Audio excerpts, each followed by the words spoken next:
Welcome back to MS Academy's YouTube channel, जिसमें हम कर रहे थे क्लास 11 की बायोलॉजी का chapter number 12 the respiration in the higher plants, जिसमें हम कर रहे थे लास्ट टाइम क्या कर रहे थे, क्रेब्स साइकिल कर रहे थे हम। हाँ सॉरी यार, एकदम से मैं भूल गया था क्या था।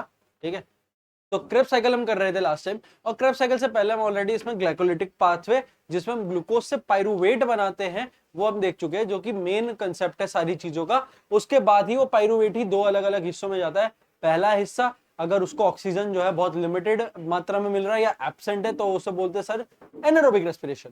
और दूसरा हिस्सा, जब वो हमारे पास प्रॉपर एनवायरनमेंट में है जहां ऑक्सीजन प्रेजेंट है, वो होता है एरोबिक रेस्पिरेशन। एरोबिक रेस्पिरेशन में वो लिंक रिएक्शन के बाद एसिटाइल कोएंजाइम ए, और फिर उसके बाद क्रेब्स साइकिल में घूमता है, जहां से बदले में हमको 4 ऑफ द कार्बन डाइऑक्साइड मिलते हैं प्लांट के पास। अब प्लांट के पास दूसरा रास्ता जो है, जैसे कि मैंने आपको बताया था कि मैं आपको ईटीएस जो है एंड में पढ़ाने वाला हूँ, तो प्लांट का जो दूसरा रास्ता है जरा उसको भी देख ही लेते हैं सर।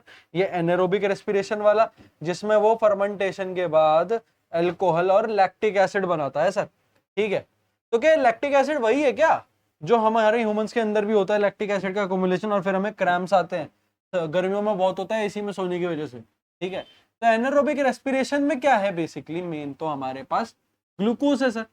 ठीक है, ग्लूकोज से ही सारी चीजों का शुरुआत हुआ है, ग्लूकोज से शुरुआत हुई। ग्लूकोज के बाद क्या बनता है, ग्लूकोज वाले में अगर हम जाएंगे तो हमारे पास ग्लिसरल्डिहाइड बनेगा। ग्लिसरल्डिहाइड वाला, ये ग्लाइकोलिसिस की बात कर रहे हैं, ग्लाइसरल्डिहाइड हमारे पास बनता है, ये हमें पता है। ग्लाइसरल्डिहाइड हमारे पास बनता है, हमें पता है। ग्लाइसरल्डिहाइड के बाद जब हम थोड़ा सा और जाते हैं तो हमको मिलता है फॉस्फोइनॉल पायरुवेट या पायरुविक एसिड। तो इधर हम फॉस्फोइनॉल पायरुविक एसिड लिखते हैं, पायरुविक एसिड लिख देते हैं सर। ठीक है, फॉस्फोइनॉल पायरुविक एसिड। और सबको पता है कि इस वाले स्टेप में NAD जो होता है वो NADPH में टूटता है, तो NAD plus will convert into NADPH। अब देखो, ये फॉस्फोइनॉल पायरुविक एसिड आगे जाके क्या बनाने वाला है, पायरुविक एसिड। इतना पता है हमें, ये पायरुविक एसिड बनाने वाला है, पायरुविक एसिड। अब देखो, ये जो पायरुविक एसिड है, इसके दो रास्ते होते हैं सर, इसके दो रास्ते, इसके दो रास्ते हैं, दोनों रास्ते देख लेते हैं एक बार।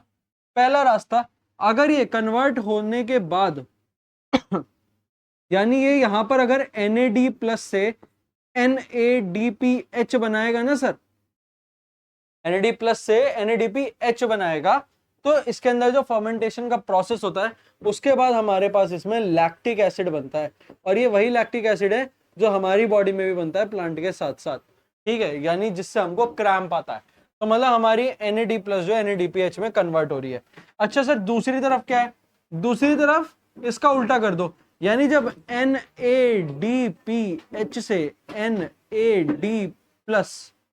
NAD प्लस बनेगा हमारे पास, तो क्या बनाएगा वो, तो क्या बनाएगा वो हमारे पास बना देगा इथेनॉल। वो हमारे पास बना देगा इथेनॉल प्लस कार्बन डाइऑक्साइड।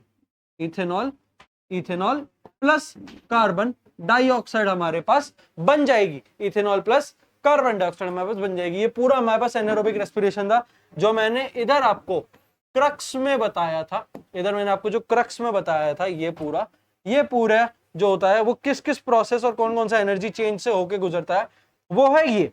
अब अगर आपके पास कोई क्वेश्चन आ जाए न्यूमेरिकल टाइप का कि रेस्पिरेटरी क्वेश्चन निकालो, तो रेस्पिरेटरी क्वेश्चन क्या होता है, आपको बस देखना है कि वॉल्यूम ऑफ CO2 इवॉल्व्ड कितनी है उस पर्टिकुलर रिएक्शन में, अपॉन रखना है volume of O2 consumed. O2 कितनी कंज्यूम करी प्लांट ने उस रिएक्शन में, और कितना CO2 इवॉल्व करा, वो आपको याद रखना है, और आपका वो रेस्पिरेटरी क्वेश्चन बता देगा। और उस रेस्पिरेटरी क्वेश्चन को आप RQ वैल्यू से मैच कर सकते हो। RQ की हमारे पास 3 वैल्यूज निकलती हैं सर, 3 वैल्यूज अलग अलग निकलती है। पहली वैल्यू सर निकलेगी कार्बोहाइड्रेट की। अगर RQ की वैल्यू 1 आती है सर, 1 आती है RQ की वैल्यू, तो वो कार्बोहाइड्रेट को डिफाइन कर रहा है, यानी जो मेन रिएक्शन कंपोनेंट है उसमें कार्बोहाइड्रेट यूज हुआ। ठीक है, अब देखो, अगर वहां फैट्स अगर मेन कंपोनेंट यूज हुआ है, तो RQ वैल्यू क्या आएगी सर, RQ की वैल्यू आएगी लेस देन 1, RQ की वैल्यू आएगी लेस देन 1। और अगर सर वहां पर आरक्यू में प्रोटीन यूज हुआ रेस्पिरेटरी क्वेश्चन, रेस्पिरेशन के प्रोसेस में प्रोटीन, तो क्या होने वाला है सर? प्रोटीन अगर यूज होता है तो आरक्यू की वैल्यू 0.9 आएगी, डॉट 0.9, ठीक है, 0.9 आएगी, एकदम टिप टॉप 0.9 आएगी, तभी वो प्रोटीन यूज कर रहा है। लेस देन 1 यानी 0.9 से पीछे 0.8 7 6 5 4 3 2 1 0 सब फैट के लिए। और 1 पॉइंट मतलब प्रॉपर 1 जो वैल्यू है, डॉट 1 जो वैल्यू है वो किसके लिए? कार्बोहाइड्रेट के लिए। एक एग्जांपल लेके आपको दिखा देते हैं, एक हमारे पास रिएक्शन ले लेते हैं, कोई दिक्कत ही नहीं जा रही। अगर 12 C6H12O6 में 100 O2 डाल दिए और बदले में उसने हमको कोई भी लाइक कार्बोहाइड्रेट इसमें देखो यूज हुआ है, कार्बोहाइड्रेट इसमें यूज हुआ है, CO2 और O2, और सामने वो हमको दे देता है 12 H2O प्लस, नहीं 10 दे देते, 10 H2O और 102 CO2, H2O plus CO2 102 CO2। अब देखो कितना CO2 इवॉल्व हुआ? 102। कितना O2 कंज्यूम हुआ? 100। इसे कर दो डिवाइड, जो भी वैल्यू आए जाके लिख दो, 1 पॉइंट कुछ आएगा, कार्बोहाइड्रेट से भी ऊपर आएगा, ठीक है। तो ये ऐसे आप रेस्पिरेटरी क्वेश्चन को कर सकते हो।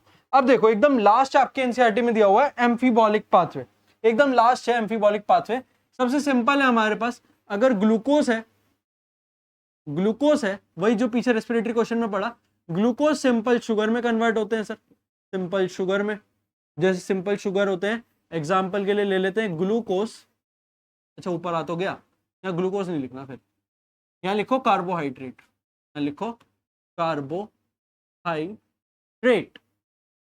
कार्बोहाइड्रेट लिखो।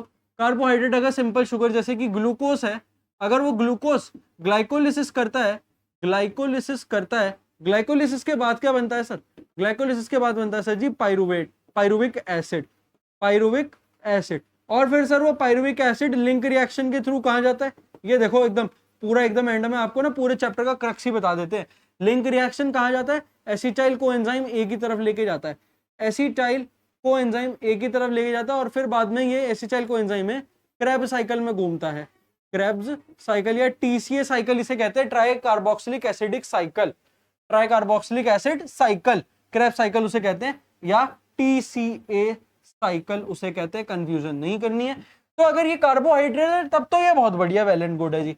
अगर गलती से प्रोटीन यूज हो रहा है रेस्पिरेशन में तो हम क्या करें? तो कुछ नहीं, प्रोटीन को जस्ट उसके सबसे नॉर्मल फॉर्म अमाइनो एसिड की फॉर्म में ब्रेक डाउन करो सर, अमाइनो एसिड की फॉर्म में ब्रेक डाउन करके वो पायरुविक एसिड में तुम उसे डायरेक्टली कन्वर्ट कर सकते हो।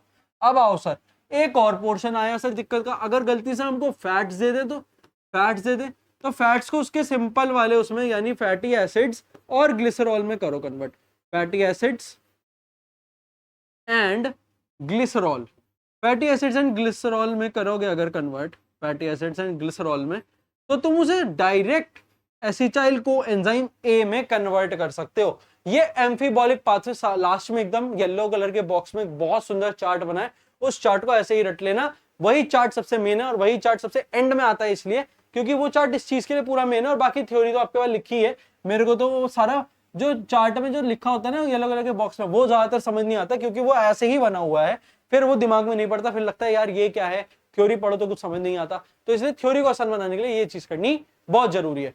सिर्फ एक लास्ट पोर्शन बचा है हमारे पास इसको करने का, जो हम करेंगे नेक्स्ट टाइम पे, ये इलेक्ट्रॉन ट्रांसपोर्ट चेन और इसकी बैलेंस शीट देखेंगे। जितनी भी हमने ऊपर पाथवे देखे, जितनी साइकिल देखी, क्रेब्स साइकिल देखी, और हमने लिंक रिएक्शन देखी, और हम ETS देखने वाले हैं, और हमने ग्लाइकोलिसिस देखी। ये 3-4 चीजें इसमें इंपॉर्टेंट है पूरे चैप्टर में। यही चारों अगर आपने कर लिया, ये पूरा चैप्टर डन है। एम्फीबॉलिक पाथवे एक बार को ना भी आए पेपर में फिर भी काम चल जाएगा, लेकिन बाकी सारी चीजें तो आने वाली है। ग्लाइकोलिसिस आने वाला है, लिंक रिएक्शन आ सकती है, क्रेब्स साइकिल तो जरूरी आती है, ड्रॉ करने को भी आती है, और साथ साथ में अगर एट द एंड हम देखें तो हमारे पास ये बैलेंस शीट आती है बनाने को, जो कि सबसे ज्यादा इंपॉर्टेंट बन जाती है कभी कभी, क्योंकि वो बैलेंस शीट याद नहीं रहती और वो फिल इन द ब्लैंक्स में क्वेश्चन दे देते हैं, ट्रू फॉल्स में क्वेश्चन दे देते हैं 1 मार्क वाले, जो कि कंफ्यूज कर सकते हैं। तो नेक्स्ट टाइम लेकर आएंगे इलेक्ट्रॉन ट्रांसपोर्ट चेन उसको अच्छे से हम पढ़ने वाले, उसके सारे कॉम्प्लेक्सेस, उसके पूरे प्रोसेस को देखने वाले हैं। तो मिलते हैं नेक्स्ट टाइम ईटीएस के साथ। Thank you so much guys.